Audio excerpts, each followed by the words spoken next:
In April of 2009, my family and I found out that my granny was diagnosed with breast cancer. She had discussed with the family about her options and what they were going to do. So she went into the hospital for an outpatient surgery and had one breast removed that had the cancer in it.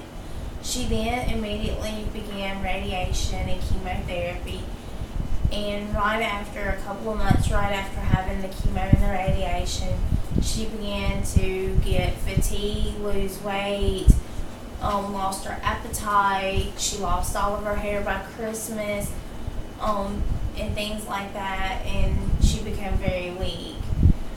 She had went for about a year and a half taking the treatments, and she was getting better. She was in readmission at her last visit.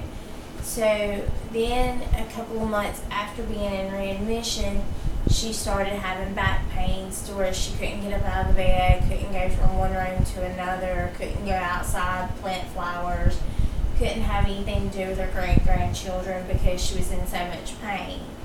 So she decided to discuss this with her doctor after having, several weeks of back pain. The doctor decided to run tests on my grandmother, and they had found out that she had masses on her spinal cord.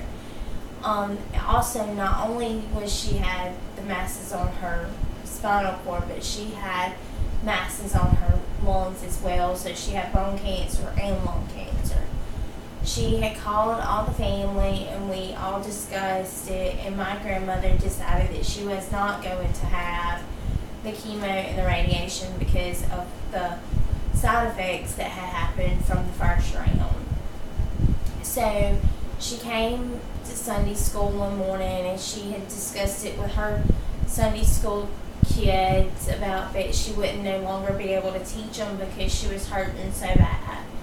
So the following Sunday, we all decided that we would do a tribute to Granny, and that we would pray, and that we would let these balloons go to heaven, because the children thought that that would touch God, that was their prayer chain to God.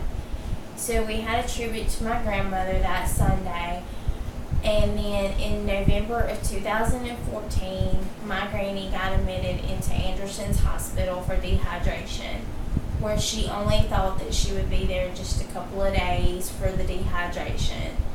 But not only was she dehydrated, but she had thrush, to where she had to have IVs of antibiotics and fluids.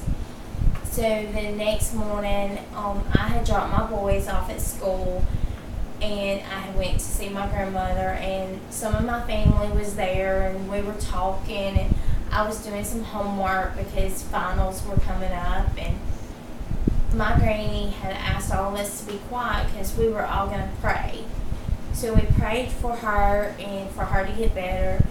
And then after my family had left, she decided that she wanted to get a bath. So the nurse came in, and they were going to bathe her, but they had to go get some towels and stuff that she needed to have a bath. In the meantime, me and my gramps was trying to talk to my granny, and she had become unresponsive.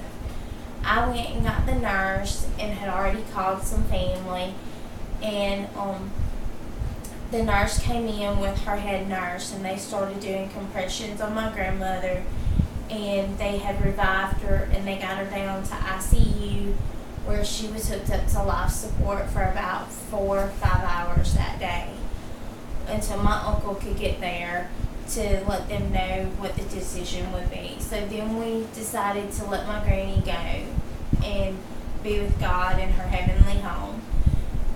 What I have learned from going through this with my grandmother is to live life to the fullest and never take things for granted. Always live your dreams to the fullest and never give up on that